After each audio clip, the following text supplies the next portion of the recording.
শোলা শিল্প মানে শুধু হালকা সাদা এক টুকরো কারুকার্য নয়, এটা আমাদের মাটির গল্প, আমাদের লোকজ সংস্কৃতির নীরব অহংকার।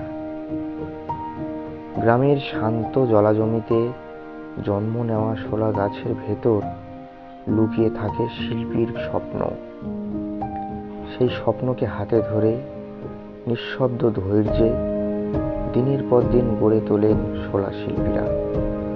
তাদের আঙুলের ছোঁয়ায় প্রাণ পায় দেবীর মুকুট, বরের টোপর, ঘরের শোভা, উৎসবের আবেশ। আলো ঝলমল মঞ্চের আড়ালে থেকে যায় তাদের নাম, কিন্তু রয়ে যায় তাদের সৃষ্টি।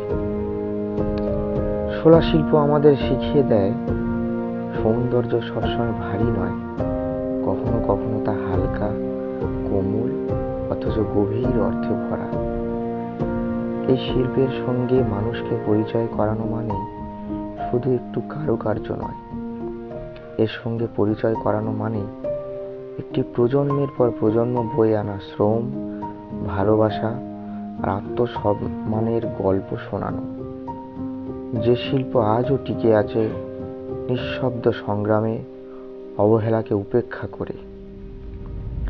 আসুন আমরা শোলা শিল্পকে শুধু দেখেই থেমে যাই না, এর মানুষগুলোকেও চিনে নিই, তাদের পরিশ্রমকে সম্মান করি, কারণ শোলা শিল্প বাঁচলে বাঁচে আমাদের শ্রীকর।